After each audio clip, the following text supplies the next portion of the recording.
Perfect. So I'm just going to share screen this here. So this is basically the basis of this is that reality is relevant to everybody, every single human being.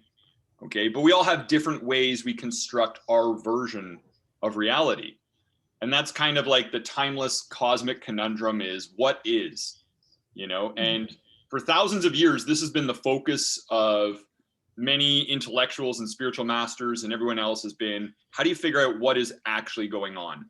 Because most people have a distorted method for constructing reality and they struggle with the consequences of it blindly and they continually create problems from it. So this graph here basically shows two of the primary patterns in which we choose what is true. So in the first thing you'll see here is we kind of have two options. We can choose to investigate and clarify the facts, or we can choose to speculate and form quick assumptions. So this might be, if somebody gives you their verdict on something like, oh, this political party is all horrible, or this person said this mean thing, or this person's fake. They pretend to be nice, but they're not really authentic. They're fake. There's a whole bit, or somebody posts something on social media like, oh, one of the queen is actually a reptile. Like there's so much invitations to accept verdicts on reality out there, right? All the time. Now, do you have any examples you can think of where people will challenge you to either believe something or not? Well, the number one thing that I just think of right now is just a lot of like the speculations around COVID. Yeah. So people are going to say, and people are going to say, it's not real, it's fake, right? Or right. People are going to say conspiracy and this and that. And so we constantly get these challenges, right? And then we typically go into one of two modes. We actually go into, I'm going to clarify the facts before considering an opinion, or I'm just going to jump to an opinion and come to a firm stance on this. So what are your thoughts in terms of what is best to do generally, investigate or speculate? Generally, I would say investigate, but naturally, I think individuals gravitate more towards speculate because it requires less effort. Yeah, less time, less effort. Now, right. and it isn't always, I mean, there are times when it's the right thing to do. Like if you're in an emergency, you got to think fast. If a bear is running at you, you got to just be like, I think that's a good tree to hide behind. You can't compare it against the other trees. And maybe there was another bear hiding behind that tree, right? Like we don't know, right? You got to take your chances and you got to speculate in an emergency. Also, if you don't have the ability to actually be able to investigate, like if you just can't comprehend, like you're a young child, it's best to just believe everything you're told without a basis from your parents if you want to survive, right? Right. Mm-hmm. Or, speculation can be a good starting point until you get a greater knowledge and understanding in which you can transition it into careful investigation. So there are some times in which just jumping to an assumption can serve us, but many people might live in that place where they always just jump to conclusions and they become so confident that their opinions are a fact, right? And we see them struggle with their frustrations generally. And that's associated with moodiness. The more that people are moody, the more they tend to do this thing here. Speculation. Right? Yeah, it's associated with moodiness. So, and what's the best way to investigate, you think? If we're going to, if somebody tells you something, if they say, Monica, rabies is a real thing and it's a real threat and you shouldn't go outside and pet furry animals because rabies can kill you, right? Like, what would be a process for investigation? Well, naturally, I mean, now we have like the internet and Google as an asset, which can also it could be a great thing. It could also be a bad thing. I know a lot of doctors off of Google, which you don't necessarily want to gravitate towards. But I would say, I would try to get some research on it first. Yeah. So that's one method. So, and historically the Vedas would say that there's three basic methods you figure out what's true. And one is through personal experience. Like that's the top.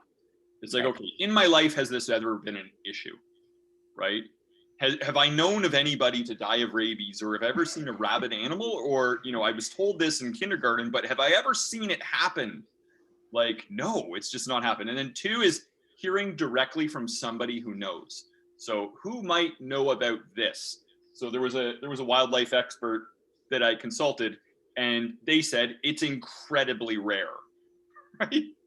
And then Wow. third rate is through book learning, research, stuff like that. Because the thing with that is all of those things are subject to misinterpretation, misprints, anything else. Right. But then I went and researched online, and it was like, okay, the last time somebody in Canada got rabies was 2007 from a bat. That is now Wow.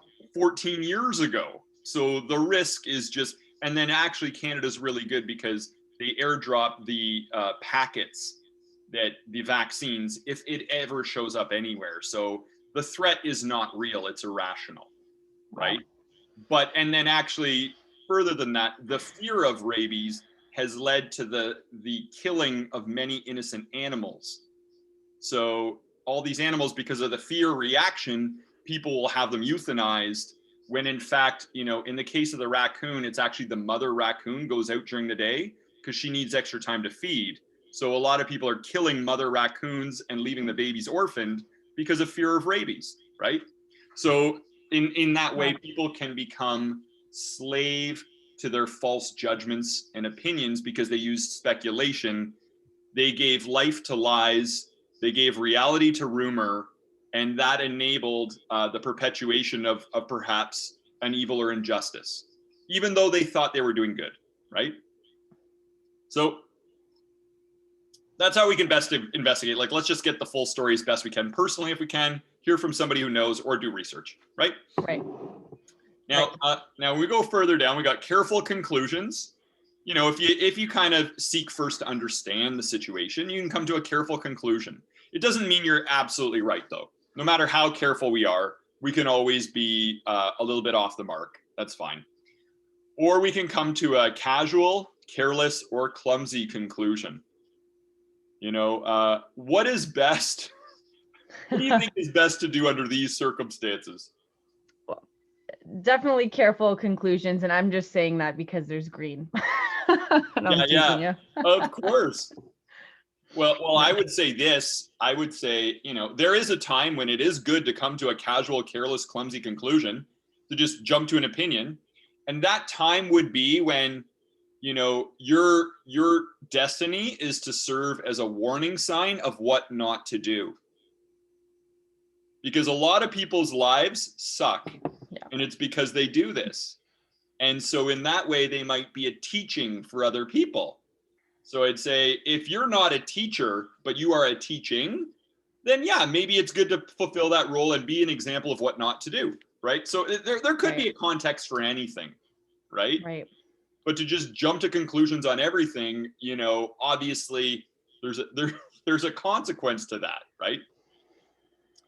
So now when we go a little bit further down, here's what happens next, is that people may be open to rational redirection. So this means that you're able to just change your mind or change your opinion on something, provided that there's a greater knowledge and understanding that justifies the change. We're not talking about irrational redirection where people just change their mind constantly on just whim and impulse, which can be foolish as well, right? So we want to just, under this category, we want to consider rational redirection. On the other side, we have the tendency is for people to resist redirection. So if somebody gives them feedback, they usually try to justify their mistakes, or they'll get proud and argumentative and defensive, and they flip it on people, and they'll say, you don't understand, and then they'll just try to, go into proud teacher mode, right? So, and they'll try to teach you a lesson, even though they can be completely wrong and deluded, And the thing with this is, it's almost like when you resist first of all, what is the importance of this, whether we choose rational redirection or we resist redirection? What do you think? Why does that matter? Why is that actually relevant, what we do there? Because it depicts the outcome.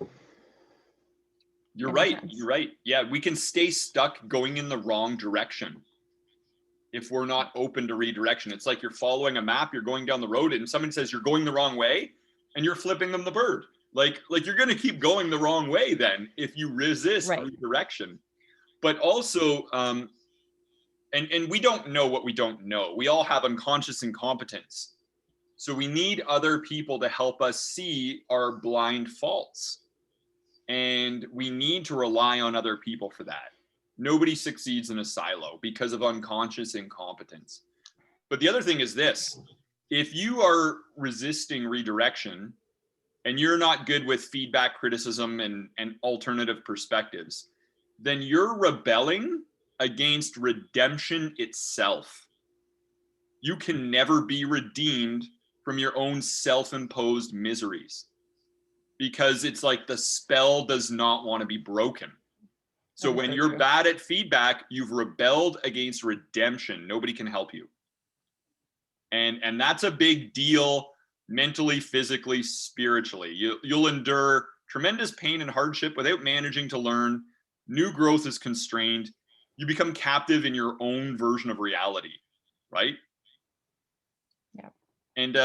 And so that's a very important point. But also, like, I think with rational redirection, like, we need to stay relevant because change is constant.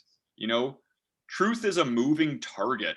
It's in the constant state of renegotiation, you know, because all the evidence isn't in yet from science. You know, new evidence could emerge that it reveals a flaw in the data, right? Like, they used to say nuts were bad for you, science. Now they say it's good for you. It's healthy fat. Because before they're like, oh, it's high fat. And they're like, oh, wait a minute. Sorry, there's good fats. Change that. Nuts is a health food. Okay. Then they used to say that coffee would give you cancer. But then they're like, wait a minute. When we did the studies, pretty much every smoker drinks coffee. So if we remove the smokers from the data, what's the effects of coffee? And then they're like, oh, coffee helps you live longer because of the bitter antioxidants. No, instead of it'll kill you, it'll actually help you live longer, right? So it's in this constant state of renegotiation and change, for sure. So that's why we need to be somewhat adaptable with our approaches, and we need to be able to change direction rather than become a slave to misunderstanding, because otherwise we never really have the ability to discard our outdated concepts and ideas, you know. So there was a form of torture. Yogananda mentioned this once. There was a form of torture in ancient Italy. They used to tie you to the back of a chariot and drag you through town. That was this form of torture in ancient Rome. And in many ways, if we resist feedback and perspectives of other people, then that is what our false conclusions do to us in life. They just drag us through and torture us. Although people will, as much as you can say that, people will also be in denial of that reality. Right. As a matter of, so it's kind of like you're imprisoning yourself, essentially. Yeah. So I think also like being resistive to like redirection too. I think, and maybe I'm wrong on this, but in general, when you're in that resistive state, it's more comfortable for some people. They'd rather just like, kind of, the way I see it is just like you are bouncing everything off of you because you're not willing to look within. Yeah. Or look at the bigger picture. And you mentioned that people are comfortable. And the reason is that there is some sort of agenda that they're serving in doing that. One is that it can make them feel secure because they feel sure of themselves. But it is a hollow security, right? And it's based on belief without a basis often, right? So they'll feel like they don't like the unknown or confusion and to be unsure, so they can't handle insecurity. So it's like, no, I need to have a firm stance on everything. And that's why it's important to just be cool with not knowing anything. Like, be like, it's too early for me to form an opinion on that. I don't have enough information. Like, what's wrong with saying that? That's actually the safer thing to do than to jump to a wrong conclusion. If people knew and understood the full measure of coming to quick, careless, clumsy conclusions, they would understand that that's actually not safe, that approach betrays them, right? And then sometimes people will do it for social acceptability. So there was a study where they drew lines, okay? And the bottom line was way shorter than the top line.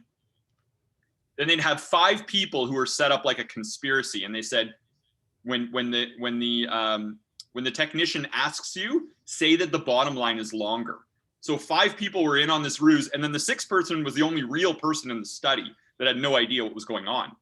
So they watch 5 people go up, and they're like, which line is longer? They're like, the bottom line, right? Next person goes up, oh, the bottom line is definitely shorter than the top line, okay? Then the 6th person goes in after watching what everyone else says. What percentage of the time do you think they denied the testimony of their own eyes to say that the bottom line was longer? What percentage of the time? 85? Oh my gosh, you're really close. 80%.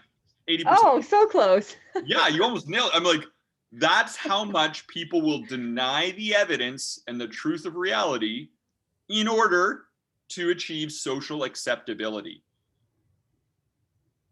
And that's important to know, because that means human nature is 80% chance that if people are spreading a false rumor, that we'll believe it just to fit in. And I don't know, something that's speaking so loud to me right now is even like just giving like an example to this would be like even just life direction. I think when it comes to, for me, like what's relatable more so maybe career, but in general, like the way that maybe we think things are supposed to pan out. So for example, like continuing education, you know, thinking that you have to like go to university and you have to follow this path because someone else told us to, without even questioning like maybe why we're doing it, like if it's important or meaningful to us. And you said hollow, like kind of like hollow fulfillment or hollow security. Mm-hmm. I think that just speaks volumes, because a lot of the times we don't even question what we're doing. We just think we're doing it right because that's what everybody else is doing. Yeah. You know? So yeah, and you're absolutely right. And there's here's what's very important about that is once we get on that path, you know, and whether it has to do with what we should be doing in life and what our expectations are for life, or even like, you know, the fact that, you know, oftentimes there's a big difference between what actually happens in life and the meaning and interpretation we give it. There's a big difference between what somebody actually says and what we tell ourselves they said, right? Right. And once we sort of come to that conclusion, if we're resisting redirection, it becomes an ever deepening mental hell. And the reason is because of confirmation bias. Confirmation bias is that we look for evidence that validates our opinion rather than looking for evidence that challenges our opinion. Right. We tend to dismiss the stuff that goes against what we believe, and we're looking for the stuff that proves we're right. And this builds upon wrong assumptions. And the problem with this is that if you go looking for it, you can always find it. Even a broken clock is still right twice a day. You know, so you can still find evidence to support whatever belief you want. And so that's when people get really steeped in it. And then they become socially difficult because they have this false conviction of wisdom. It's actually bias. They got a strong bias. They think it's strong wisdom, right? And then they become proud and argumentative. And then they have a growing ego. So they don't see themselves objectively, although they're absolutely convinced they do. But they're not getting the necessary reality checks to keep their perspective in balance. If you're resisting redirection, you're resisting feedback, you're not getting your reality checks, right? And then what you're doing is you're perpetuating falsehood in the world. So chaos and confusion in the world is only added to when we do this. and it affects everybody when we start spreading misinformation. It's like peeing in the pool. We all have to swim in it, you know? Like, oh, you have the best analogies. and I mean, but one of the key things is with this too. I mean, correct decisions require correct knowledge. Okay, if you want the right answers in life, you need to be asking the right questions, and for that, you need accurate thinking. Otherwise, you're going to waste time. You're going to waste money. You're going to waste effort. You're going to waste joy and happiness, and the experience of that. But when you start to go down this route of the speculative basis, and you get into this distorted thinking, and you become slave to false beliefs about life and reality, false beliefs about other people, false beliefs about yourself, and you're convinced you're right, then what happens is that creates an access point for evil. Because people who do this are easily misled and manipulated because they will accept a verdict on bad or no evidence. And if you look at the worst atrocities in human history, witch burnings, human sacrifice, genocide, war, all of it required that people used the assumptive basis, that they didn't study the facts, right?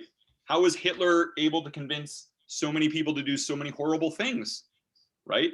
They didn't actually come to careful conclusions. All of these people assumed that they were acting for the greater good, right? And there was a saying, Evagrius of Pontus once said that the devil himself disguises himself as an angel of light. So people will say, you know, everyone else is the enemy. We're the only good people. We need to kill them off, right? This is the good thing. This is what God wants or whatever, right? So when people use the speculative basis, they're easily fooled because they won't actually examine the facts. Yeah, And they're not looking. most people would never indulge in evil. People indulge in evil out of stupidity and ignorance. Because if they were wiser, they would never indulge in the first place once they realize the cause and effect of it. Once they realize the full measure emotionally and how it never brings the happiness that it promises. You know, people who indulge in greed generally don't like themselves very much. You know, there's a lot of miserable rich people that have, you know, become rich through, you know, dishonorable means, but they don't like themselves and they don't like their life and they're not really happy, right? So when people connect the dots on karma and cause and effect, they would never indulge in all those vices if they were wiser and they could foresee everything that's going on. So evil itself requires people to use a speculative basis to create an access point into your life. And that's when people turn into villains in life. And a villain is somebody who's very selfish and moody. And they actually, but no villain thinks they're a villain, right? Like they all think they're doing the right thing. Even villains in movies don't think of themselves necessarily as villains. They think, no, this is the way it is. Everyone else is messed up, not me. And I need to teach them a lesson, right? Like, right. So at the end, we get here to, you know, at the bottom, you have on the one side, you get to accurate thinking. Okay. It strengthens your true beliefs and it removes false beliefs through this process. Careful investigation, careful conclusions, being open to redirection. On the other side, the distorted thinking, we become slave to the clumsy conclusions, right? And who knows what they drag us through. And this can be, you know, the consequence of that can be powerful when it comes to a belief about yourself or beliefs about other people in your life or beliefs about life, reality, and everything. And so there can be a toll on that when it comes to every aspect of your life that matters, right? So accurate thinking can open up new potential and possibilities in career, relationships, health, happiness, spirituality. Distorted thinking can add stress, conflict, block progress in career, relationships, health, happiness, spirituality, everything else. Any thoughts on that, on the end point where we get to?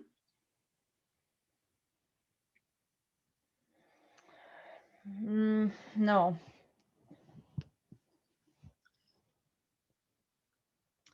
Yeah. So that's kind of the end point we get to.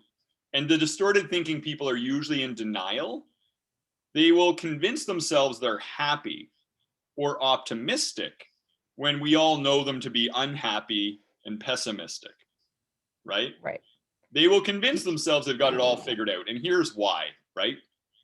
So their path is a path of increasing frustration. It's like a spiritual GPS. The more you get off track with true reality, the more you're going to suffer. It becomes a bumpier road until you get back on track, right? On the other side, there's increasing clarity. So those who know tend to be generally more peaceful because they're more in control of everything that's going on. They know that they're on the right road, right? So on the one side, we have the steadfast truth seeker. And on the other side, we have the delusional storyteller. They're telling themselves stories about other people. They're telling themselves stories about life and reality and why they've been treated unfairly and unjust, and why, and things just don't work out right for them for some reason that's unfair, and problems are happening to them, and Right. and they're messed up because of something somebody else said to them or did to them, right? And all these different stories that they'll tell, right? So on the one side, underpinning these two paths, on the path of this steadfast truth seeker, they tend to look at themselves more like a humble learner. Delusional storytellers look at themselves like proud teachers. That's how they see themselves, as more of a teacher than anything, because in their own reality, they know. So it's a matter of, I already know what's going on. Everyone else is, and I need to, everyone else is confused. And they actually view it as a sign of weakness to be a humble learner. So they want to avoid that state, because a lot of what's going on the right side is really perpetuated by ego and pride. Right. And so it's considered weak to be a learner, right? So in your opinion, what is Mhm. better, to look at ourselves as a humble learner or a proud teacher? What is better and why? Humble learner for sure. I think it just comes down to like being open and receptive. And I think that when you are open and receptive, there's actually opportunity more so for fulfillment than there is with you just holding so tightly things that should happen or the way things should be, or you knowing it all. I mean, I'm sure everyone can relate to, like knowing a person in their life who is very resistive to change, resistive to, other people's opinions. And yeah, just in honesty, I think just humbly being able to like sit back and actually just analyze and be humble in your approach, you have so much more opportunity to learn for Yeah. yourself, So, right? so basically, what you're saying is it's more powerful to want to know than to Right, pretend to know, right. right? Because it's more powerful to want to know than pretend to know, because it makes you receptive Yeah. to learning and growth, right? And so, And the reality is that nobody knows it all.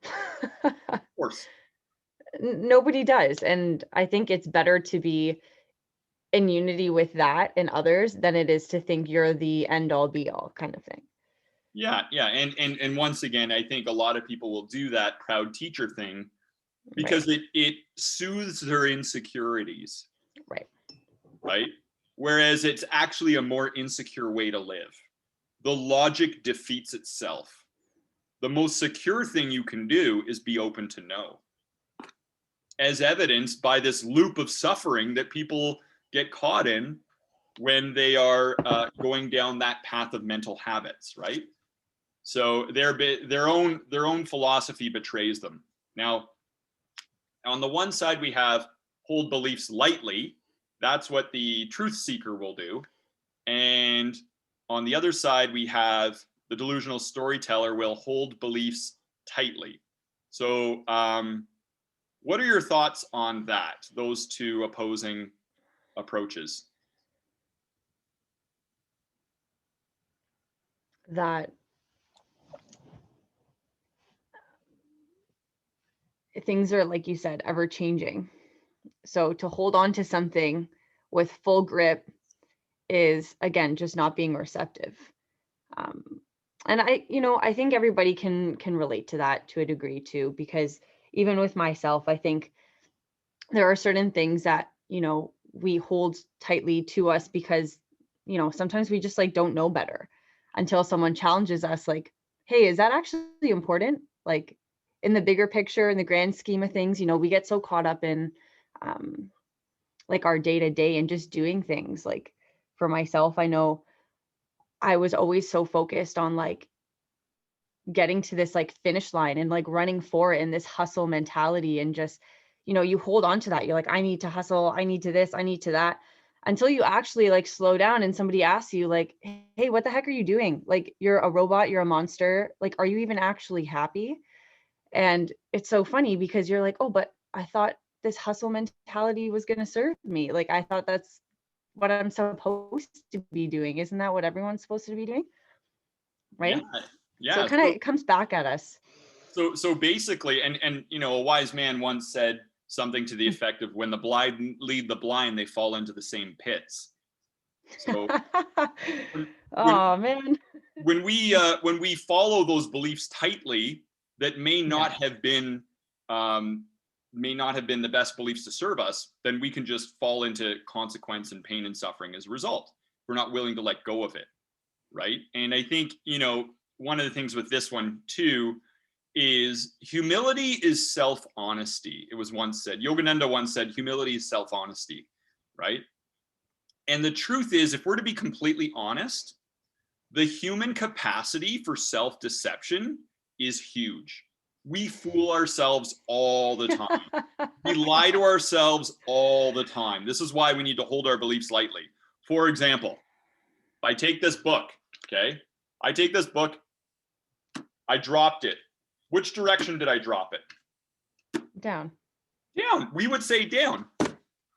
How sure are you that it's down? Pretty sure, right? Like, I'm like, Oh no. I'm not in this Yeah. room outside. You're pretty sure it's down. What would you say? How confident? 100% probably, right? So most people would say that. But the truth is that it actually dropped towards the center of the earth. Now, depending on the spin of the earth, we could be on the bottom half right now. It might have dropped up. We don't know. It might have dropped sideways. It might have dropped down. We don't know. But we are so convinced we know. Okay? Also, generally, what color is this book? What color is this? Orange. Yes. How confident are you that that is orange? 100%. Yeah. Did you know you're 100% dead wrong? The reason is this. The reason is this. What you see as color is what is being rejected and reflected. That is anything but orange. What it has absorbed is everything but orange. The color that we experience is actually not an inherent quality of what we're seeing. It is actually what's being shot out of that. So orange is the most incorrect answer possible. Who would have thought? Orange is what it's reflecting and not absorbing. But it is not absorbed within it, right? So now you could say, now think about this. We could go outside. You could look at all the little twinkling lights in the sky at night, right? And if I were to say to you, what are those things, right? You might say stars, right? You're like, yeah, those are stars. But the truth is that some might be satellites, some might be distant galaxies. Entire galaxies will look like a star when they're far away. And many of them are actually not stars, but it is the residual light from a star that burned out millions of years ago, and it's still traveling to Earth. So it's almost like, so all of these things that we just assume those are stars, we're actually lying to ourselves, we're lying to other people, and we're not thinking about it. And the average human being lies at least 50 times a day, it was once said. That fact might have been a lie itself. Who knows? But I once read that it was like 50 times a day the average human being lies. So now here's something. How many kilometers an hour are you traveling right now? You might say that you're standing still. Or if you were on a treadmill, let's say you're going 2 kilometers an hour on a treadmill. Mm-hmm. And I walk up to you as your trainer. And I don't see what it says on the treadmill. I say, how fast are you going right now? You might say 2 kilometers an hour, right? But the truth is you're going 30 kilometers a second because you're on planet Earth, which is going 30 kilometers a second through space, right? We're actually traveling super fast at all times, but we just lie to ourselves about it. We delude ourselves, we delude others, right? So I could think this phone is a physical object and it's solid. The truth is that now we know it's just vibrating energy and there's very little mass actually to it. Like there's so many ways we lie to ourselves. We could do this all day long. It would just it would humble us incredibly if we lift the veil on how much we lie to ourselves. Like we would humble us, but that's why humility is self-honesty.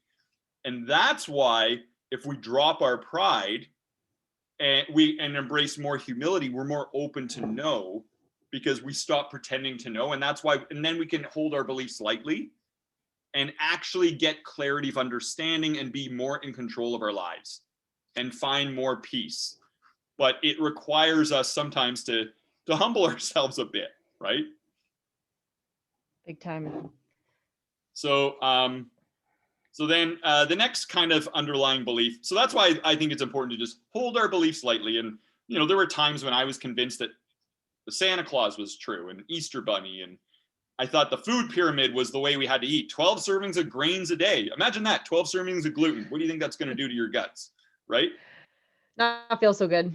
But yeah, that's why it's important to hold our beliefs lightly because we can be so convinced of the truth of something and be so wrong so many times that it's important that we just be adaptable to navigating our way to figuring out the truth of what is. So the next thing is facts before opinions or opinions before facts. What are your thoughts on that? What is the best, so what are your thoughts on that in particular?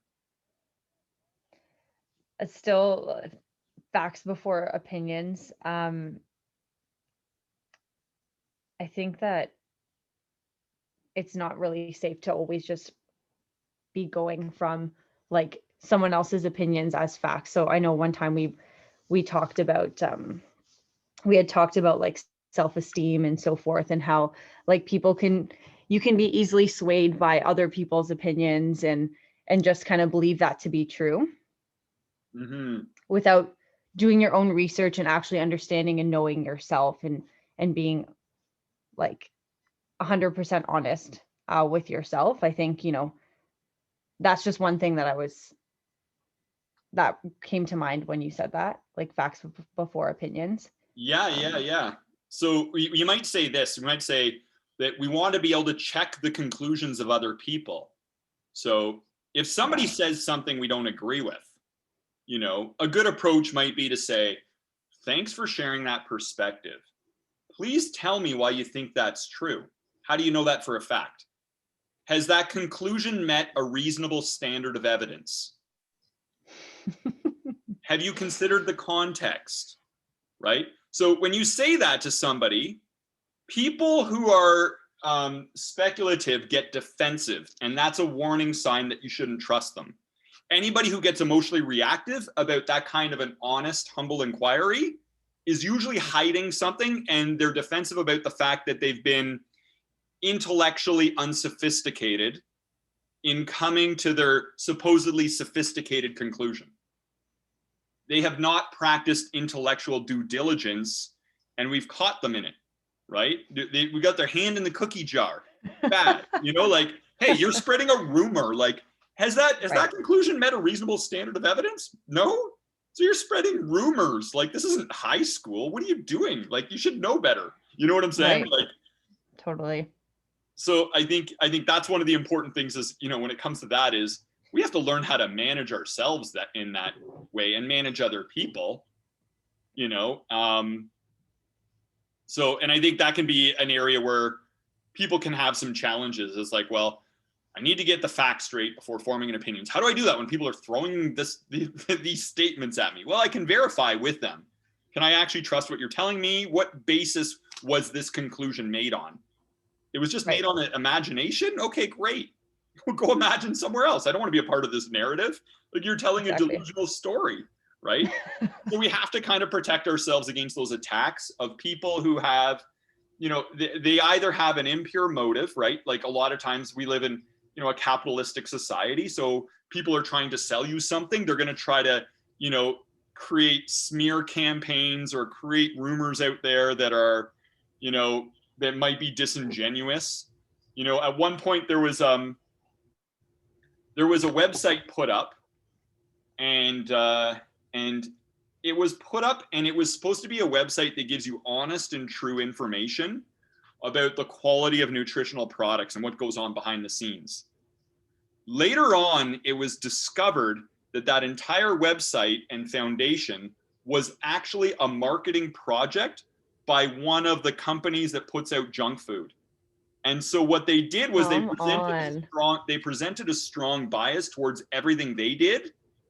And they presented a strong bias against everybody else. Like, oh, this person puts this label, it's untrue. They haven't done this, they haven't done that. Oh, this company is really reliable. It was later found out that this whole, like, this is the source, you can trust them, was actually a marketing project. And just, they had different branding. It was set up like a different company and everything else. And eventually it was discovered this was all, like, you can't trust it. Like, the source that claims to be trustworthy is actually, and that's why we have to use truth through personal experience is more superior than truth through somebody who knows. Because if you go to reading and study, you are going to be vulnerable to that kind of stuff. A source that is pretending to be a virtuous truth, right? So the next category is positive faith. So here's what people will do. People will challenge their limitations if they have an investigative approach. They challenge their limitations. Whereas if people are quick to come to a firm stance on things, they tend to do that with problems and obstacles, like, oh, that will never work. Or I'm just this way. This is the way I am, right? Yes. Like, and they affirm a limitation, which is also called negative faith, right? It's an absolute certainty in the negative outcomes, negative faith. It's the opposite of challenging limitations. It's the opposite of positive faith. It's the opposite of hope. It is the completely anti-hope state of being, is negative faith. You just shoot everything down, right? So what are your thoughts on those two opposing approaches to living life?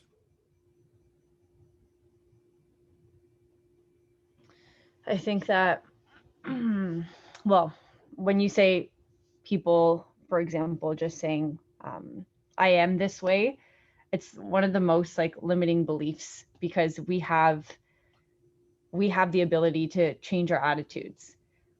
Can we control everything in the sense of, like, what goes on to us? No, but we can shapeshift in the sense of our attitude and our perspective on things. So I think that negative faith pattern would be a huge limitation to you growing as an individual and actually seeing, like you said, hope and seeing, and controlling our perspective and attitudes to get the best possible outcome. Like, you're dead ending it. Yeah. And so one of the things is they tend to view these firm limitations about themselves or firm limitations about somebody else, like, oh, that person's never going to change. Like that's, you're affirming a limitation, or this is just the way I am. Okay. Right. End of story. These people, the world will always be screwed up, right? Yeah. People are always going to try to trick you and screw you over and blah, blah, blah. They affirm limitations. So they give strength to their limiting beliefs when they're disempowering beliefs. They are really strengthening those disempowering beliefs. So the key here is we want to get specific on, is this a firm limitation or is there a positive possibility? Right? Yeah. So, somebody might say, hey, we're not going to do business in Russia because our competitors tried to do business in Russia and it didn't work out. So it'll never work out for us there. Right? And they'll be like, is that a firm limitation or is there a positive possibility? And the way that we can get to challenging any limitation is, how might we, right? So we could say, we start off with, how might we achieve business success in Russia in spite of the fact that our competitors failed.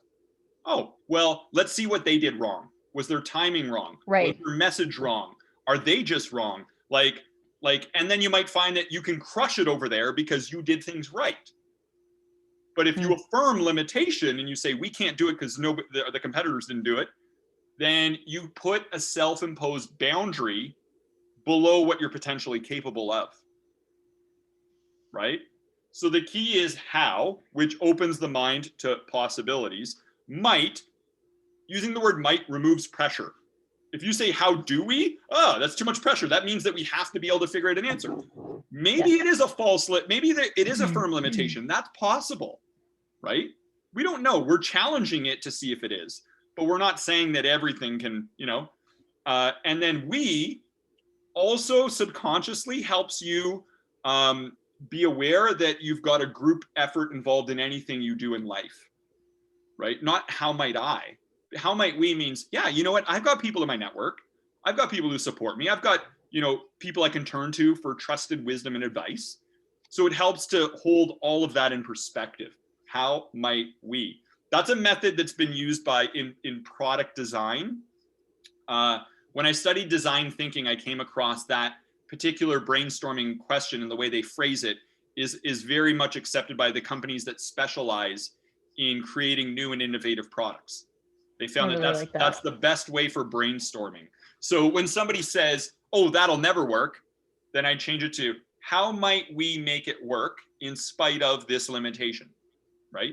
So stop it and course correct. So that's the way, and that creates hope, right? Yeah. Instead of negative faith. The key thing with negative faith leads to negative results. Straight up. Look, mouse drop, right? Where did that mouse go? It went towards the center of the earth. It didn't go down, but as we've learned today, right? But negative faith leads to negative results because it also gives more strength to the disempowering beliefs. It puts a ceiling on our possibilities, and without us exploring our potential, it caps our potential. And it also creates within us a reality that's more discouraging, that we think there's all these firm obstacles and limitations everywhere, and that's just not true. The truth of reality is, true reality is much more hopeful than that. There's lots of positive possibilities. But people are constructing a universe and reality and their own world in which there isn't these positive possibilities, and that leads to growing frustration and moodiness and turns people into monsters in many ways. And that creates injustices on everyone around them, because when people are moody, it affects everyone that cares about them. Right. And so it's like, and so, as Yogananda would say, it's like taking a skunk and throwing it into the middle of a room. It stinks for everybody. When you indulge in moodiness, there's no justification for it.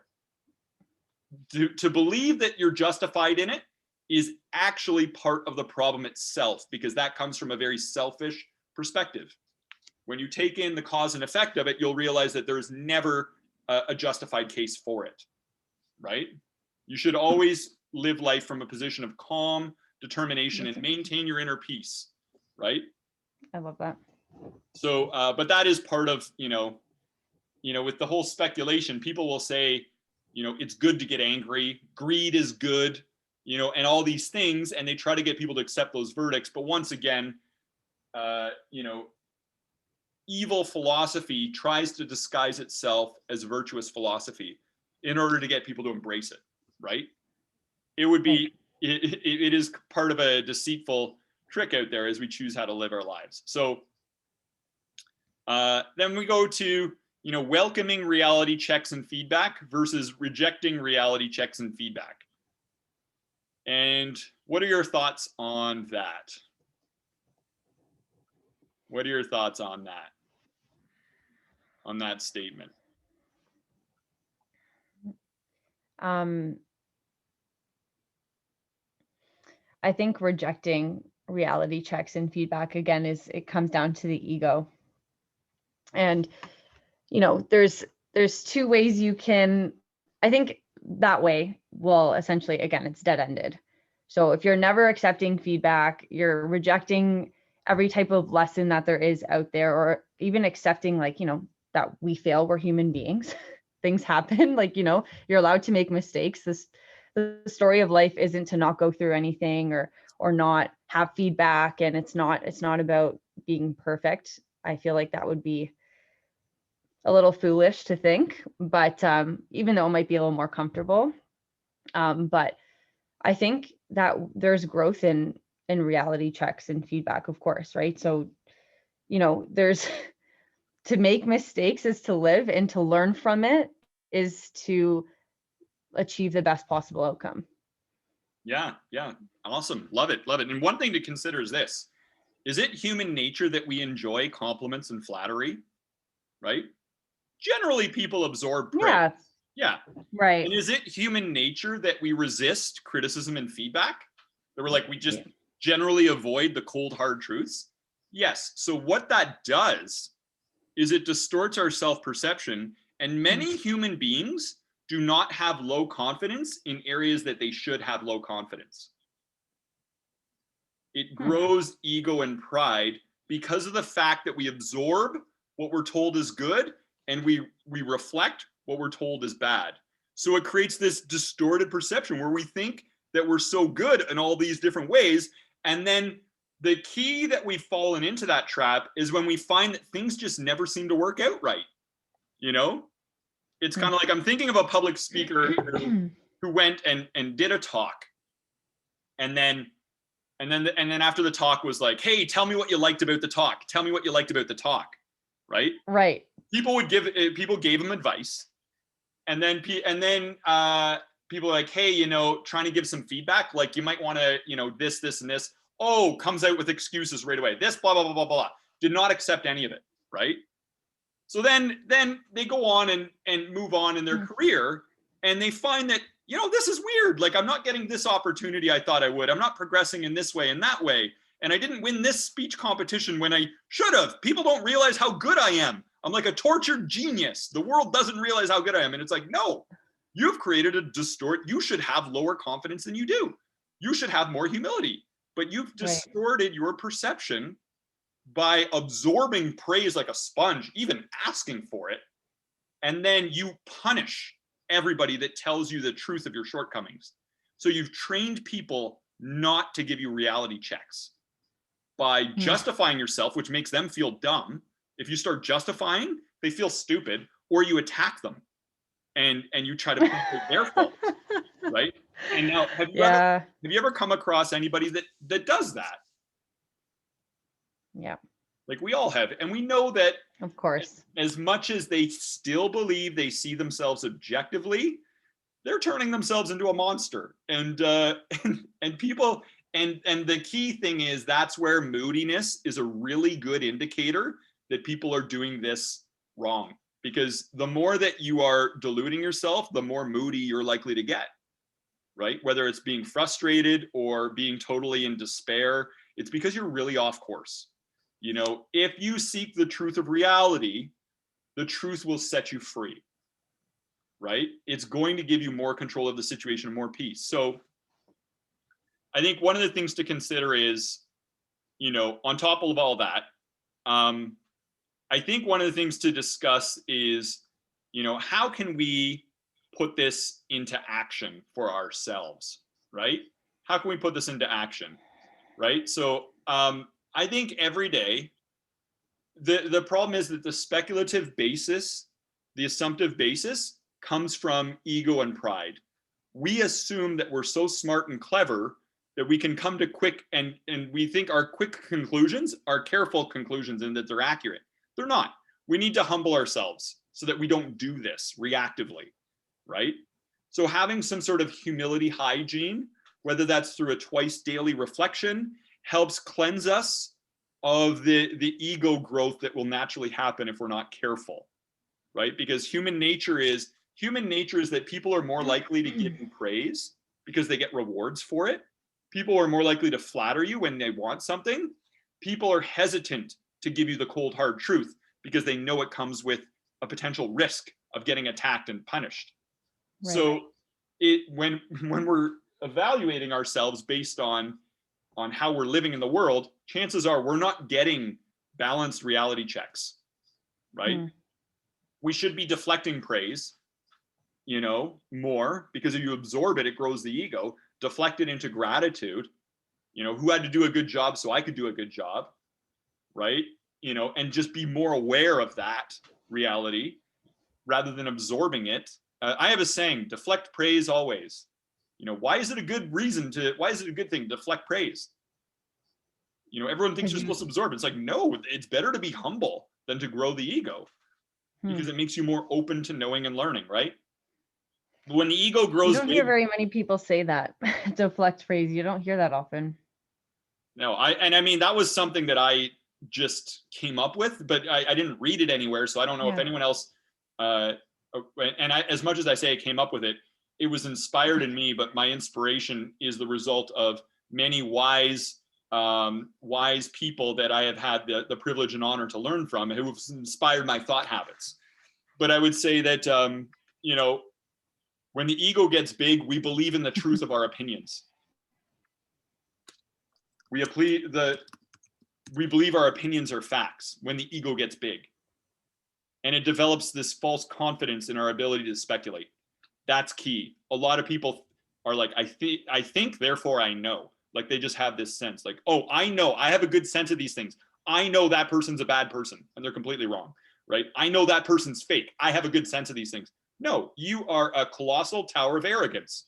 You think you know about things you don't know about. Like, that's the truth of the matter, right? Okay.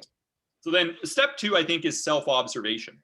During the day, stand and, you know, just observe yourself without any prejudice or bias, and just assess accurately which patterns are revealing themselves inside you. Are you noticing, you know, that you have a tendency to you know, jump to conclusions? Are you noticing that you have a tendency to exaggerate or generalize or speak in absolutes? Just kind of pay attention and observe yourself almost like a third party. 3, I would say, critically evaluate what you're told. Get good at identifying between the careful and clumsy conclusions of other people. Don't accept the verdict of others without careful consideration for the basis of their conclusions. Challenge them on that, you know, challenge them and just say, you know, please tell me why you believe that to be true. Has that conclusion met a reasonable standard of evidence? You know, and then surround yourself with truth tellers, not those who enable our stories. So you'll notice that these people that tell these stories about how, you know, life is horrible and this and that, they all hang out together. Misery loves company. And they're all storytelling and creating more evidence to steep them further into this distorted way of thinking. You know, you can't dance in the fire without expecting to get burned. A lot of these people will spend time.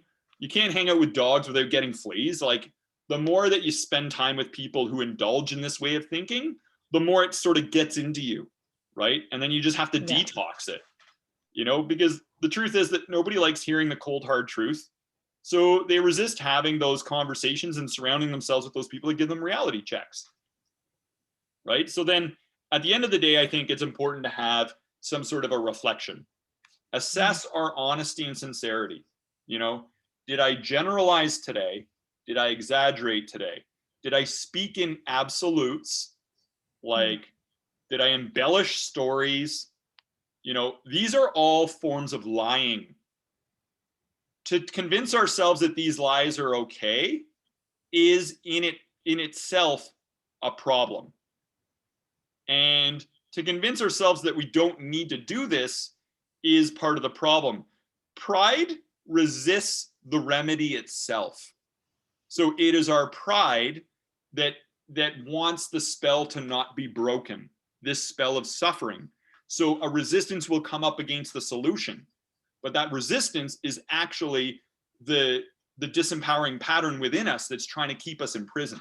So it's important to know that, you know, a lot of people will say, oh, it's okay to exaggerate. It's okay to generalize here and there. No, it's not. It's not. That is, and that attitude is actually the mental enemy within you speaking through you. And if you listen to that voice, you will stay stuck in this habit, right? So I'd ask myself, is it possible I misinterpreted something? Did I make assumptions? Did I lie in any other way today? Right? So I've done this as a practice and caught myself humbly. Lady comes to the door. She asked if I had any money for some charity. And I said no, like my wallet was empty. And then I closed the door and I realized like, that's not true. I have money in my safe. And then I thought, oh, I'm going to have to assess myself tonight and come before my own inner tribunal. I'm going to have to be honest with myself that I actually lied in a way that, you know, the truth is I have money. It's just not accessible at this very moment. That's the truth. But I kind of exaggerated. And that's not honest and that's not sincere. So then I ran up. I had to put in my code on the safe, grab a bit of cash. I had to run down the street and find her. So that, you know, when I came to my end of the day reflection, I was like, I had a close call there today. I'm grateful that some redeeming wisdom came through me in that moment, probably not from me, but through me, to help me wake up and realize that, you know, that wasn't the honest and sincere thing to do. Right? So that's an example of applying that. So then, you know, the next question I would say is, you know, I'm checking in on these things. Then I would say, what did I lie to others about? What did I lie to others about? Why did I do it? And what's a better way to get what I want? A common way people do this is they lie about how unfortunate their circumstances are. They might be like, oh, this happened and then this happened. And they start to embellish and twist a little bit of details here and there in order to garner more sympathy and connection, right? So they'll do it as a way to increase, you know, safety, security, and human connection. They start to embellish the stories, right? But what's a better way to get what you want? Not to make it about you, but the better way to get that is a better way to get love is to give love. You know, instead of just trying to like get others to give it to you first, a better way is to just actually be sincere and tell people what you like and appreciate about them. And do it without asking. Just text people and message them a random email out of the blue. Do that. The best way to get love is to give love. But everyone's coming up with these dishonest ways of trying to like get it for self, right? Given you shall receive, basically. And I would say test that out. Don't take my word for it. Test and realize the truth. In order to be able to satisfy that need rather than doing it through a disingenuous way. And some people would say like, well, they might challenge me and they might say, well, Brendan, you're being insensitive to people by saying that. And I'd be like, look, I'm just not honoring people when they're being disingenuous because that's not them. I'm not going to honor them when they're not being them. I know they're better than this and they know that too. And so how can I honor somebody when they're not being them? Right? So that's what I'm really doing. And actually, no, I have tremendous compassion for people that are suffering. And I've devoted much of my life to understanding and being able to articulate it in a simple way so that if they do have the freedom of choice on how to win their life, on how to live their life in a way that produces less suffering and potentially more happiness, then I can help give them some guidance and direction on that. But it's not just what I'm doing is I'm just not enabling, right? Right. Because people tend to live very disempowered lives because we coddle them, you know? Yes, exactly. So in a way, it's better to come at it more as a concerned parent rather than treating them like a baby, you know? Right. And So, feeding them what they want to hear. And then the next question I would say is, what did I lie to myself about? You know, why did I do it? And what's a better way to get what I want? You know, I lied to myself about this. I lied to myself about that, right? And we do this all the time. You know, I lied to myself about how much effort. I said, you know, this is a problem and I'm working on it. The truth is, I'm not working on it. Like, I need to just do it. Like, you know, stop justifying that it's okay and actually just get it done. Like, stop telling myself I'm getting better because then I make myself comfortable with where I'm at. Start just doing stuff to make it better, right? Like, there's a lot of lies that we tell ourselves in order to be comfortable with a lower standard for ourselves. We'll do that. Big time. So, you know, I think a big part of this is, you know, identify and overcome our token resistance on this stuff, because a lot of times pride is going to make us resist the solution. And I think a lot of this is, you know, as we talked about, the basis of this is deciding, are we going to study the facts before forming an opinion, or are we going to just jump to an assumption? I'm a big fan of don't sit on your ass assumptions. Don't sit on your assumptions. Okay? Verify and clarify the truth as soon as you can, because so many problems result from sitting on unspoken assumptions. So be assertive, right? Whenever we need to. Hey, you said this. I'm just wondering what you meant by that. What did you mean by this? Or how do we know this is true? You told me this is true. How do we know that? Right? So I think that is a good way that we can kind of put this into action in life. Now, why does this stuff ultimately matter? Like, what is the greater meaning and purpose of everything we've discussed here today? Right? And we'll get to that. We'll get to that in a second. But I want you to think about this. We may know people who live on that right side of things. Okay, they're delusional storytellers. You know, at times, if we're to be completely honest, we've been delusional storytellers, right? I'm cool with the fact I'm open to admitting I know I've done this in life. And I know that, you know, there are times earlier in my life when I can think of when I didn't know any better, when there were times when I thought I was the victim of injustice and this and that, and I was telling myself stories and oh man, it's embarrassing, but it's also empowering to be able to admit it, you know? So, and just not care. Right. You know, but yeah. One of the things is that we might struggle with our frustrations about helping other people who might be suffering, right? We might think, oh, I know some people who are so steeped in this and I really want to help them. And this is very clear, like this is very clear and obvious, right? Like, how do I take this and help others? And because now you can see, oh yeah, like I know this plays out. I've seen this pattern and I know it plays out like that. And I think one of the things that's very important with this is to remember that the best way to lead anybody is through example, right? Yes. So the best way to change the world is to change who? Yourself. So it is a trick of pride and ego to focus on changing others and bypassing ourselves. So I would encourage people, whoa, the minute you start thinking about helping other people, you've taken the focus off of really owning this for you. So just make sure you don't do that. That is a very common detour on this. Okay. The other thing is don't force wisdom on others. You know, like think of others like spiritual children. If they want to play in the mud and get dirty, you know, that's their freedom of choice.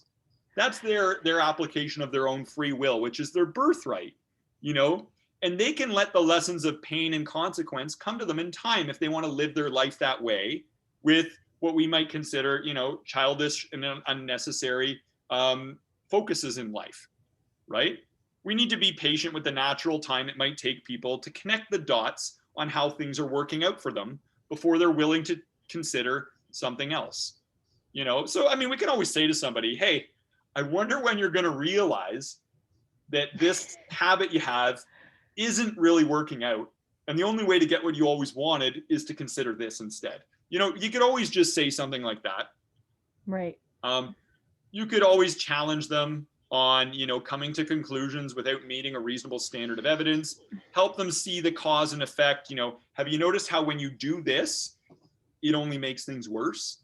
You know, you know, so there's different subtle ways. You know, have you noticed how you have such high confidence in your best thinking, but your best thinking has led you into all the messes of your life, right? Like that's one that they'll use in AA.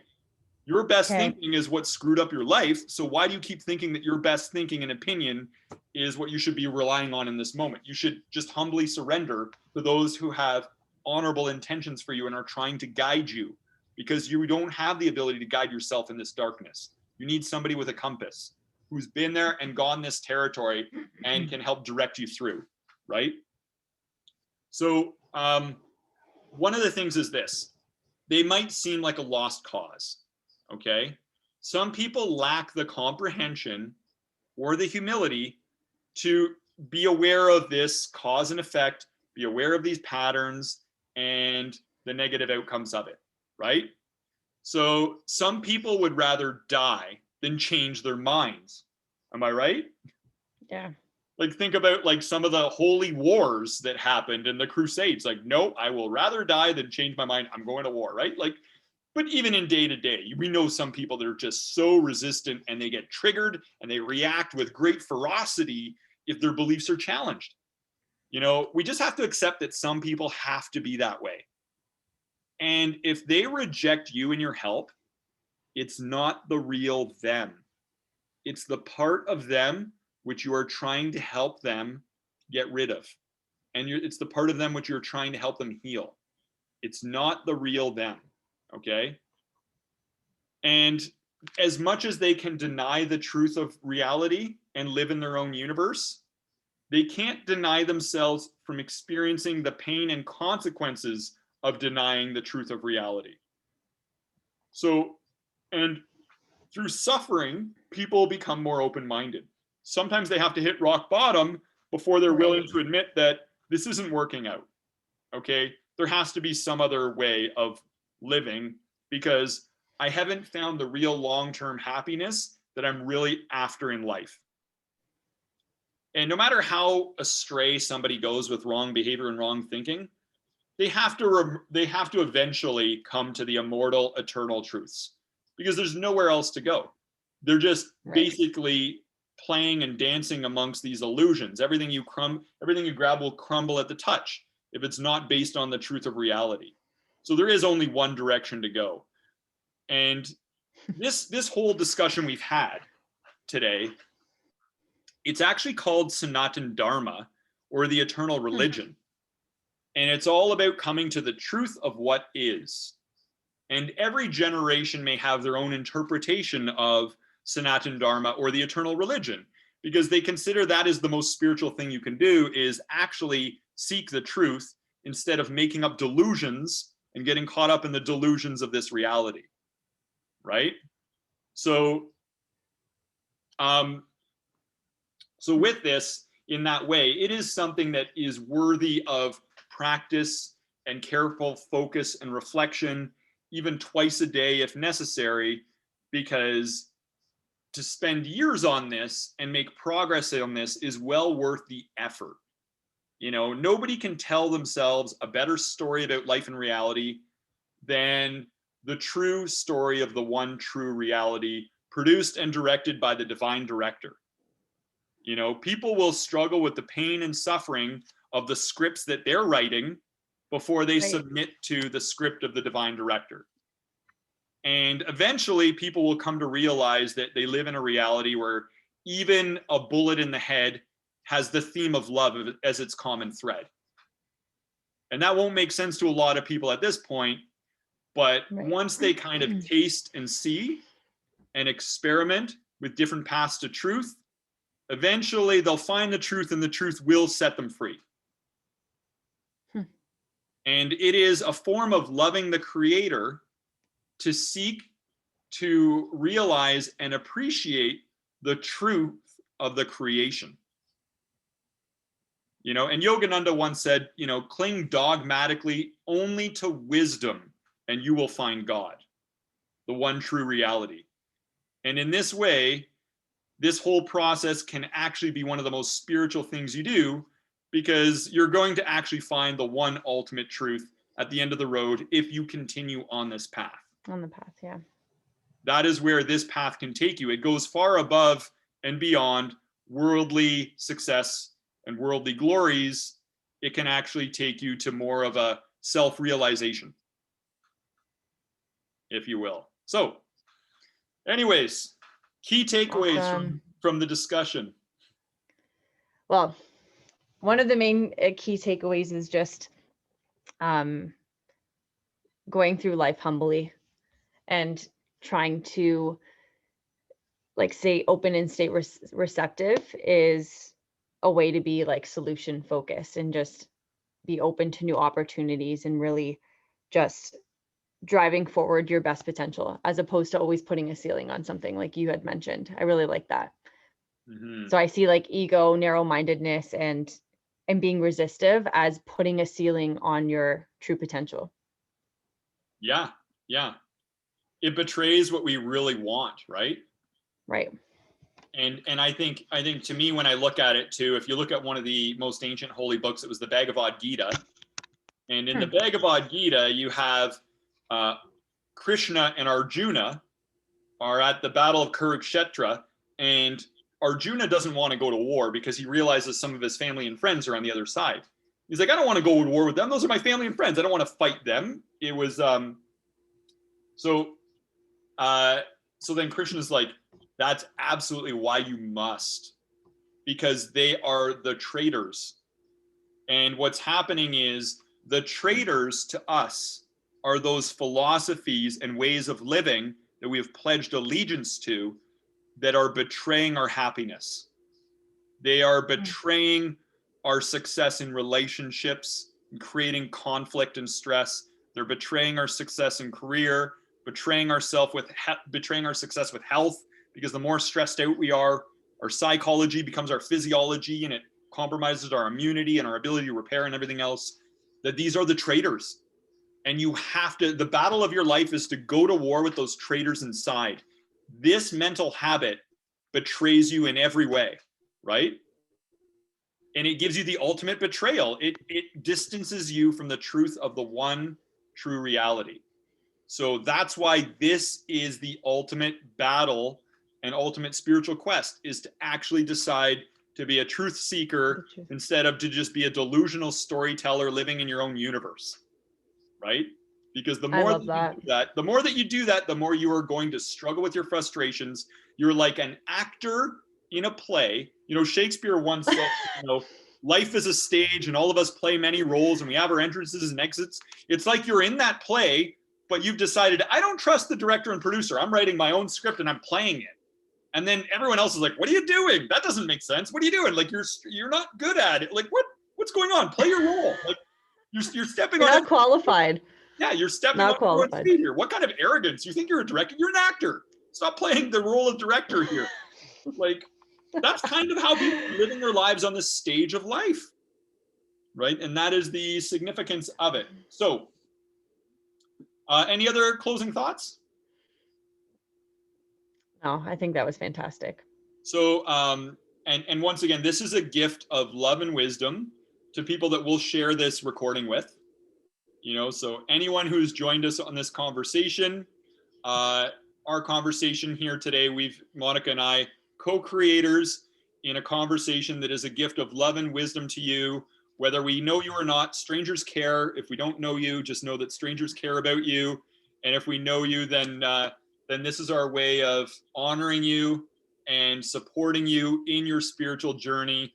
And as long as people are making the effort, we will never give up on you, because we believe in your highest potential, that at the end of the day, you can be 10 out of 10 patient, you can be 10 out of 10 loving, you can be 10 out of 10 merciful, 10 out of 10 creative, 10 out of 10 resourceful, and your capacity to do the things that inspire you in life and to be able to have an inspirational effect on everybody around you is so tremendous that we're here to encourage you to answer the call to adventure, to embrace your highest potential, and use this as a way of traveling forward so you can realize the truth of yourself and the truth of reality, and realize just how blissful that can be, that this quest is worth the effort.